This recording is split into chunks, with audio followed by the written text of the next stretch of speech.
Here's a really fascinating truth about goats, pigeons, and pythons. They almost never get sick. In fact, goats get sick less often than any other land mammal. Crazy, right? So why on earth does this even matter?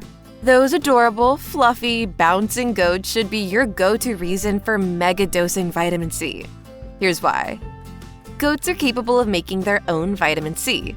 And not just them. The majority of aquatic creatures, birds, and reptiles can, as can many mammals. Super cool, right? Now, what about us? Actually, people are quite special. For us, vitamin C must be obtained from our food or supplements since our bodies are unable to synthesize it. The daily vitamin C production of goats is about 13,000 milligrams. That's 13 1,000 milligram vitamin C pills. That's about 50 times the recommended daily intake for humans. Plus, goats are noticeably petite compared to us humans. What's going on here? Want to hear something even more amazing? Research has shown that ill goats create 10 to 100 times the normal amount of vitamin C. That indicates that when they are under stress or illness, their little bodies are generating over 130,000 milligrams of vitamin C. That's like a whole bottle of vitamin C. By the way, we're absolutely not recommending you do that. On a day-to-day basis, regardless of being well or ill, most of us won't even get close to goat-level vitamin C. For most of us, we just keep taking our 500 milligrams of vitamin C, with rose hips and cross our fingers that we stay well. And yet, we continue to become unwell, and our colds and flu symptoms linger. Then most of us wonder, why? Vitamin C was in my regimen. I drank plenty of orange juice too. If goats and other animals are any indication, we should be taking more than 1,000 milligrams. We at Home Remedy Rescue are not medical professionals, so we can't officially advise you to take more. However, we can provide you with lots of helpful information. Then, you can make your own decision, or talk with your family and doctor to make an informed decision. If you're viewing this video, you're probably not a goat, pigeon, or python. So we're gonna jump right into the implications for humans on this topic. For the best information and home remedies, please subscribe using the leaf icon on the lower right corner. To make sure you never miss a thing, go ahead and click the bell icon to enable alerts too. Vitamin C and colds. So imagine you're in bed with a cold, feeling very sneezy and sniffly. Vitamin C is definitely something you need to keep handy and in good supply. Research says popping some vitamin C might not stop you from catching colds, but it can definitely help you get better faster. Here's the really cool and fun part. When you load up on vitamin C, we're talking at least 2,000 milligrams a day, it gives your cold a shorter lifespan. Adults can cut their cold misery by 8%. And for kids, it can really reduce their sick days. Plus, vitamin C doesn't just help you get over your cold quicker, it turns down the volume on those annoying symptoms too. Think less sneezing and coughing, and more relief and happy comfort. And for those really bad colds, the kind that make you feel like the City Line Avenue bus hit you, then backed up, high doses of vitamin C might just be the good Samaritan that pulls you to safety.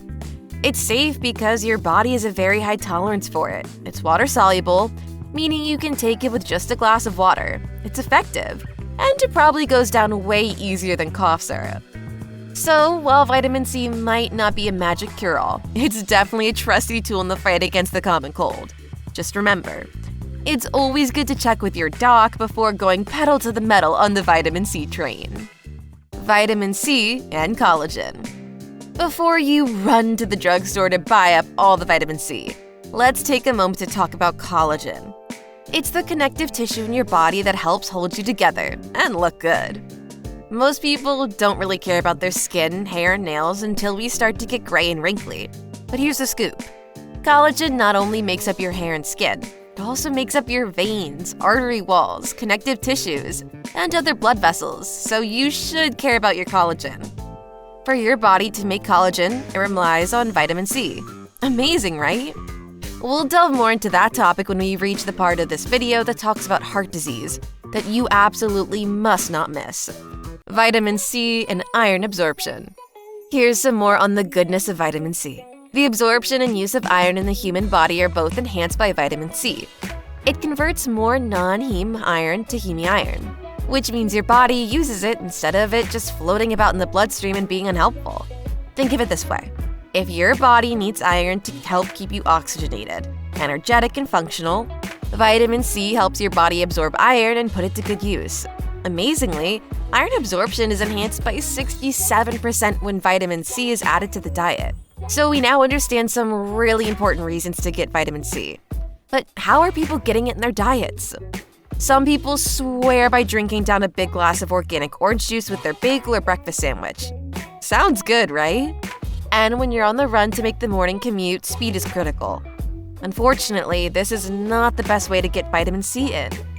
There isn't a lot of vitamin C in that orange juice, to be honest, but there are carbs. There is a high probability that you will not absorb your vitamin C if you eat carbs or glucose with your vitamin C.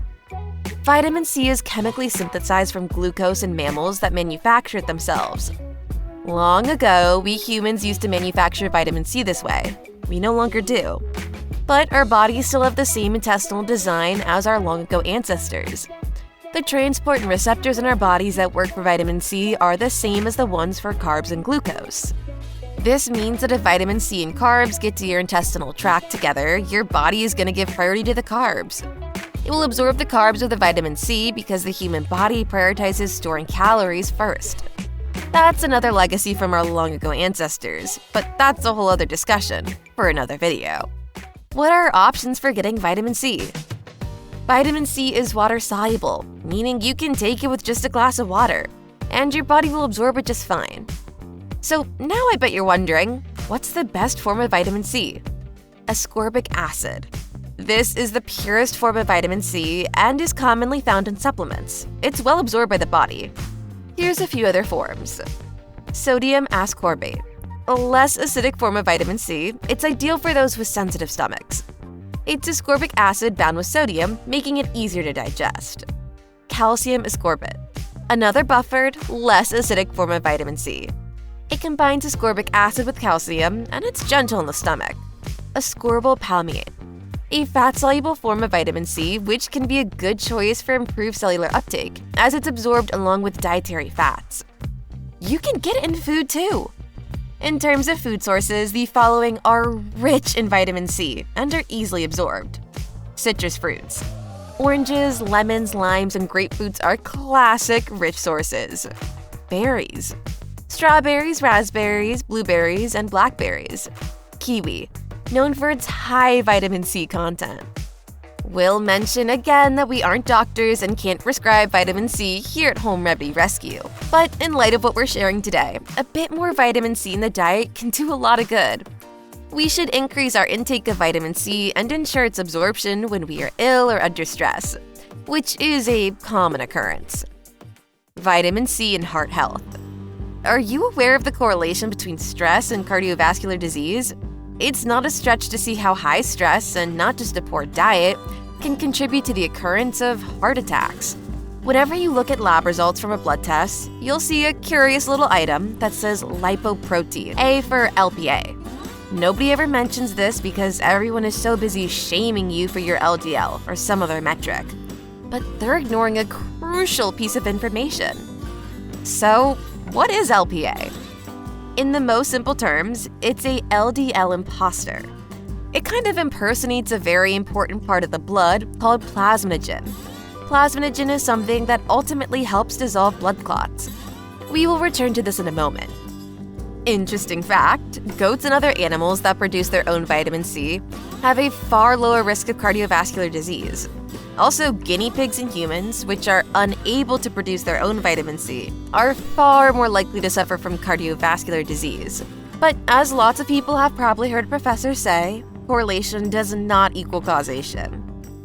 So when does heart disease first start to appear? When arterial plaque builds up and severe clotting occurs, it eventually obstructs the heart. That is the essence of heart disease. Imagine a major, terrible accident on the highway, your heart and arteries. And the first order of business for your body is to clean the scene to get traffic flowing again. So they must create a clot if they wish to clean the accident first, so that they can deal with the accident properly. They need to cordon the area, send out police cars, and slow traffic. After the accident has occurred, plasminogen enters and says, "All right, clean it up." It's like a fleet of tow trucks that come along and clears the road. Where does vitamin C fit into this whole thing now? Collagen, which helps repair the artery wall roadway, needs vitamin C in order to develop. Picture the major accident on the road again.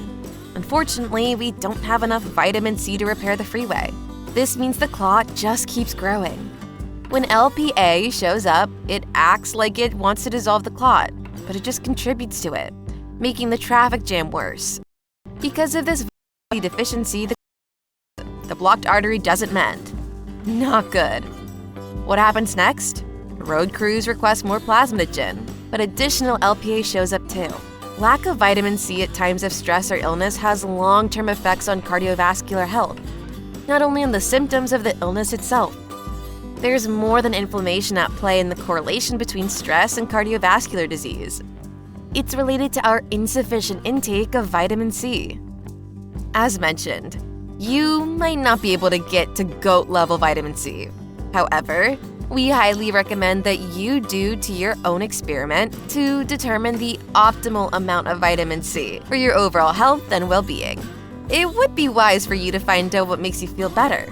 If you'd like for us to do additional videos about higher doses of vitamin C and how it works with cortisol and similar topics, please let us know in the comments area. And as always, please be well and take care.